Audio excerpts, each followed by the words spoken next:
I am Basil Elton, keeper of the North Point light that my father and grandfather kept before me. Far from the shore stands the gray lighthouse above sunken slimy rocks that are seen when the tide is low, but unseen when the tide is high. Past that beacon for a century have swept the majestic barks of the seven seas. In the days of my grandfather there were many, in the days of my father not so many, and now there are so few that I sometimes feel strangely alone, as though I were the last man on our planet. From far shores came those white-sailed argosies of old. From far eastern shores where warm suns shine and sweet odors linger about strange gardens and gay temples. The old captains of the sea came often to my grandfather and told him of these things, which in turn he told to my father. And my father told to me in the long autumn evenings when the wind howled eerily from the east. And I have read more of these things, and of many things besides, in the books men gave me when I was young and filled with wonder. But more wonderful than the lore of old men and the lore of books is the secret lore of ocean. Blue, green, gray, white, or black, smooth, ruffled, or mountainous, that ocean is not silent. All my days have I watched it and listened to it, and I know it well. At first it told to me only the plain little tales of calm beaches and near ports. But with the years it grew more friendly and spoke of other things, of things more strange and more distant in space and in time. Sometimes at twilight the gray vapors of the horizon have parted to grant me glimpses of the ways beyond, and sometimes at night the deep waters of the sea have grown clear and phosphorescent to grant me glimpses of the ways beneath. And these glimpses have been as often of the ways that were and the ways that might be as of the ways that are. For ocean is more ancient than the mountains and freighted with the memories and the dreams of time. Out of the south it was that the white ship used to come when the moon was full and high in the heavens. Out of the south it would glide very smoothly and silently over the sea.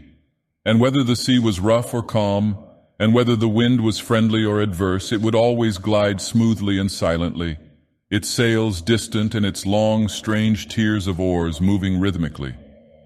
One night I espied upon the deck a man, bearded and robed, and he seemed to beckon me to embark for fair unknown shores. Many times afterward I saw him under the full moon, and ever did he beckon me. Very brightly did the moon shine on the night I answered the call, and I walked out over the waters to the white ship on a bridge of moonbeams.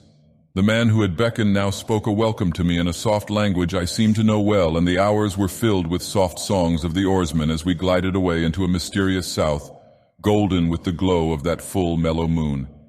And when the day dawned, rosy and effulgent, I beheld the green shore of far lands, bright and beautiful and to me unknown.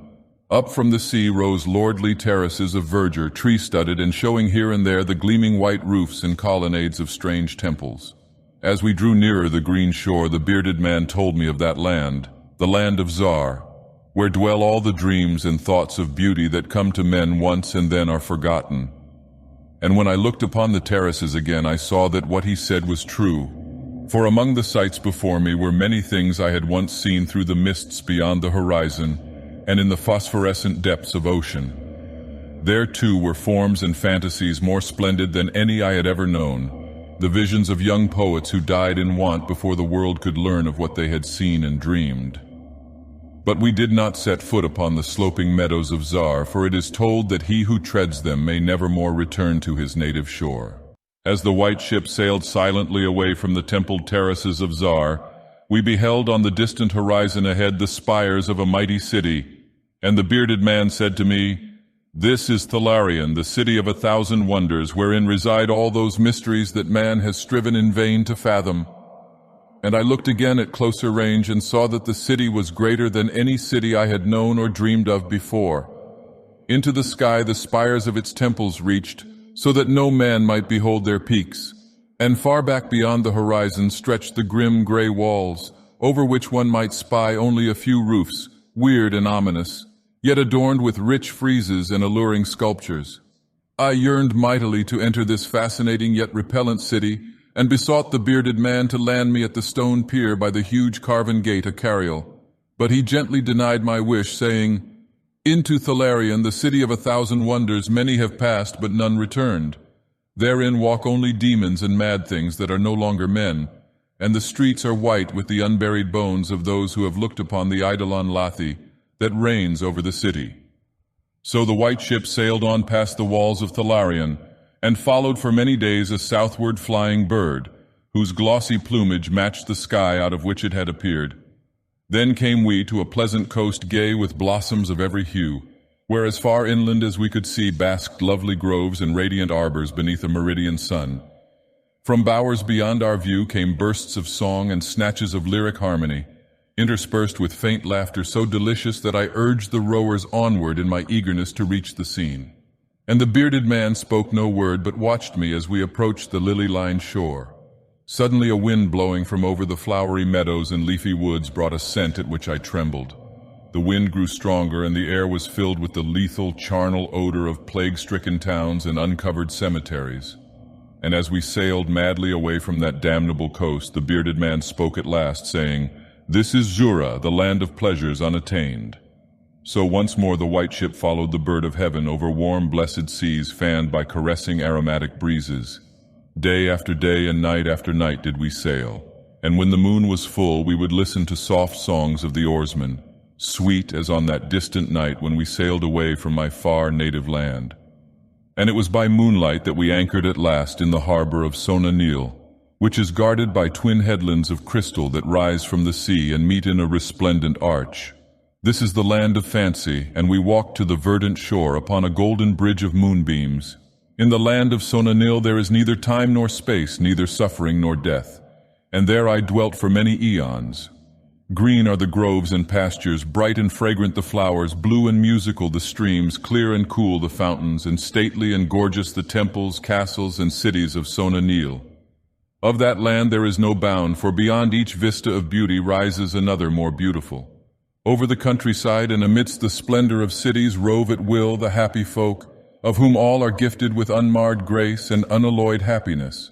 For the eons that I dwelt there, I wandered blissfully through gardens where quaint pagodas peep from pleasing clumps of bushes and where the white walks are bordered with delicate blossoms.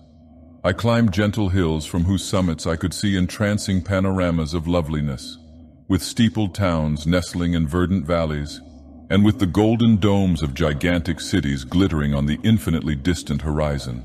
And I viewed by moonlight the sparkling sea, the crystal headlands, and the placid harbor wherein lay anchored the white ship. It was against the full moon one night in the immemorial year of Tharp that I saw outlined the beckoning form of the celestial bird, and felt the first stirrings of unrest. Then I spoke with the bearded man, and told him of my new yearnings to depart for remote Cathuria, which no man hath seen, but which all believe to lie beyond the basalt pillars of the west. It is the land of hope, and in it shine the perfect ideals of all that we know elsewhere, or at least so men relate. But the bearded man said to me, "Beware of those perilous seas wherein men say Cathuria lies. In Sonanil there is no pain nor death, but who can tell what lies beyond the basalt pillars of the west?" Natheless, at the next full moon I boarded the white ship, and with the reluctant bearded man left the happy harbor for untraveled seas. And the bird of heaven flew before and led us toward the basalt pillars of the west. But this time the oarsmen sang no soft songs under the full moon. In my mind I would often picture the unknown land of Cathuria with its splendid groves and palaces, and would wonder what new delights there awaited me. Cathuria, I would say to myself, is the abode of gods and the land of unnumbered cities of gold. Its forests are of aloe and sandalwood, even as the fragrant groves of Camerin, and among the trees flutter gay birds sweet with song. On the green and flowery mountains of Cathuria stand temples of pink marble, rich with carven and painted glories, and having in their courtyards cool fountains of silver where purl with ravishing music the scented waters that come from the grotto-born river Narg.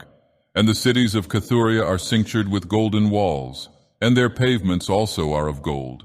In the gardens of these cities are strange orchids and perfumed lakes whose beds are of coral and amber. At night the streets and the gardens are lit with gay lanthorns fashioned from the three-colored shell of the tortoise, and here resound the soft notes of the singer and the lutenist. And the houses of the cities of Cathuria are all palaces, each built over a fragrant canal bearing the waters of the sacred Narg. Of marble and porphyry are the houses, and roofed with glittering gold that reflects the rays of the sun and enhances the splendor of the cities as blissful gods view them from the distant peaks. Fairest of all is the palace of the great monarch Dorieb, whom some say to be a demigod and others a god. High is the palace of Dorieb, and many are the turrets of marble upon its walls. In its wide halls many multitudes assemble, and here hang the trophies of the ages.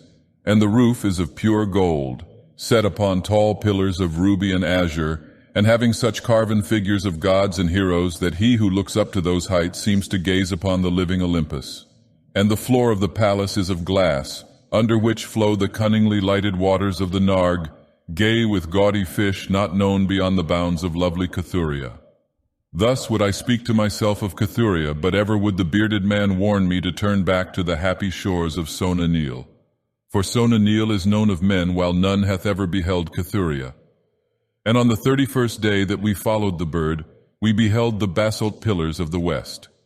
Shrouded in mist they were, so that no man might peer beyond them or see their summits, which indeed some say reach even to the heavens. And the bearded man again implored me to turn back, but I heeded him not, for from the mists beyond the basalt pillars I fancied there came the notes of singer and lutanist, sweeter than the sweetest songs of Sona Nyl, and sounding mine own praises, the praises of me who had voyaged far under the full moon and dwelt in the land of fancy. So to the sound of melody the white ship sailed into the mist betwixt the basalt pillars of the west.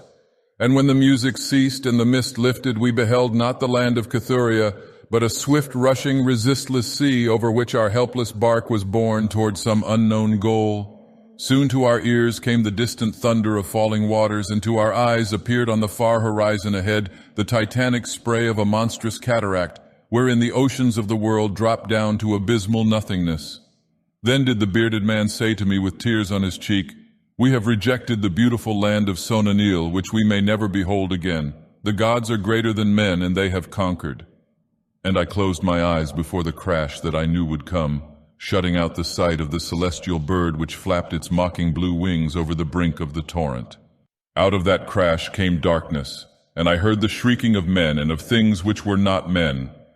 From the east tempestuous winds arose and chilled me as I crouched on the slab of damp stone which had risen beneath my feet. Then, as I heard another crash, I opened my eyes and beheld myself upon the platform of that lighthouse from whence I had sailed so many eons ago. In the darkness below there loomed the vast blurred outlines of a vessel breaking up on the cruel rocks. And as I glanced out over the waste, I saw that the light had failed for the first time since my grandfather had assumed its care. And in the later watches of the night, when I went within the tower, I saw on the wall a calendar which still remained as when I had left it at the hour I sailed away. With the dawn I descended the tower and looked for wreckage upon the rocks, but what I found was only this: a strange dead bird whose hue was as of the azure sky, and a single shattered spar, of a whiteness greater than that of the wave tips or of the mountain snow. And thereafter the ocean told me its secrets no more, and though many times since has the moon shone full and high in the heavens, the white ship from the south came never again.